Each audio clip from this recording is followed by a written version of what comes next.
Hi, I'm Mima. I'm a grandma and a mom, and we are on chapter 2 of The Adventures of Sophie Mouse, A New Friend by Poppy Green and illustrated by Jennifer Bell. Chapter 2, A Perfect Day. Harriet Frog, Sophie called, using Harriet's full name. Is that you in there? There was no answer from the reeds, so Sophie called again. It's me, Sophie. There was a rustle. The reeds parted slowly. The green-eyed peeked out. Then Hattie hopped out into the open. Phew, it is you, Hattie said. I heard footsteps coming and, well, I'm glad it's you. Hattie was shy around strangers, but not with Sophie. They had known each other for as long as they could remember. Sophie told Hattie about the popovers. Want to come to the bakery? Sophie asked. We could stop at the lake on the way. Hattie giggled and shook her head. Sophie, Forget-Me-Not Lake isn't exactly on the way. Hattie is always so practical, thought Sophie, but she was right. The lake was a bit of a hike. Well, said Sophie, we have lots of time and it's our last day of vacation. Hattie smiled. I'll tell my mom, she cried, then hopped off toward home. Sophie followed and waited outside Hattie's house. It was built on the bank of a stream not far from Sophie's. Half the house sat floating on lily pads right on the water. The other half was built into the pebbly bank. Sophie knew that her dad, the town architect, had helped Mr. and Mrs. Frog design it. Here's a picture of it.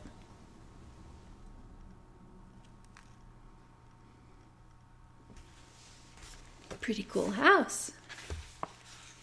Soon, Hattie was back and she and Sophie were running off toward the lake. Please be home before dark, Mrs. Frog called after them. The girls never got into too much trouble in Silver Lake Forest.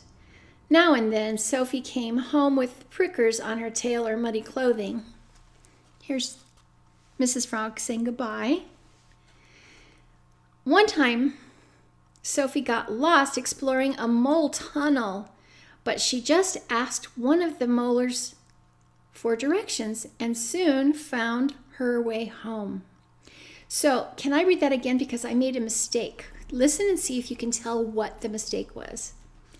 But she just asked one of the moles for direction and soon found her way home. That's right. The first time I read it, I said molars, but it's not molars, it's moles. Good job. The path to Forget-Me-Not Lake was long, winding, and lined with berry bushes.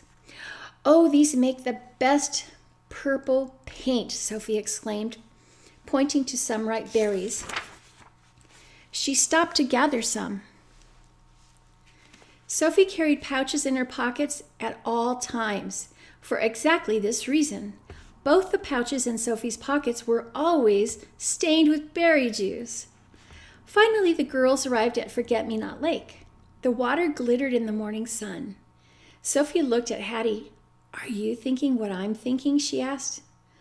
Well, Hattie said with a smile, you do have one wild imagination, Sophie Mouse. But if you're thinking we should go lily pad hopping, hop on. Sophie climbed onto Hattie's back and held on tight. Hattie leaped out into the lake. She jumped from lily pad to lily pad, hopscotching across the water. This was their very favorite thing to do at the lake.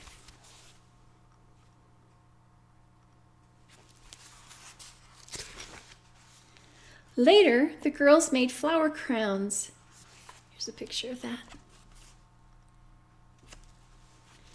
They looked for four-leaf clovers. As usual, they didn't find any.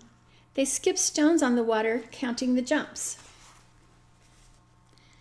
Have you ever thrown stones on the water, skipped stones on the water, sideways, and then they can hop across the water like that and make little marks there in the water? Isn't that fun?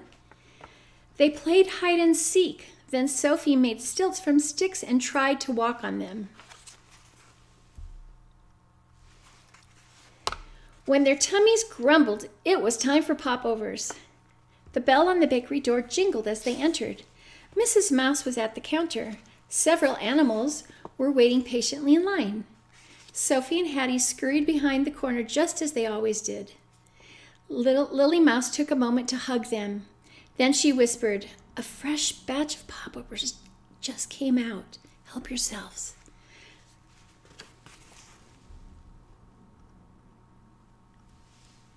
The girls smiled gleefully and hurried back into the kitchen. As they nibbled their popovers, Sophie sighed happily. It was turning out to be a great last day of vacation. Already she was thinking about the picture she would paint about it. She'd be sure to use her new purple berry paint. See, she's thinking. She's thinking about what she's going to paint. And that's the end of chapter 2. So come back again for chapter 3. And we'll find out what happens next in their last day of vacation. All right. Just remember something, okay? I love you. Okay, we'll see you next time. Bye-bye.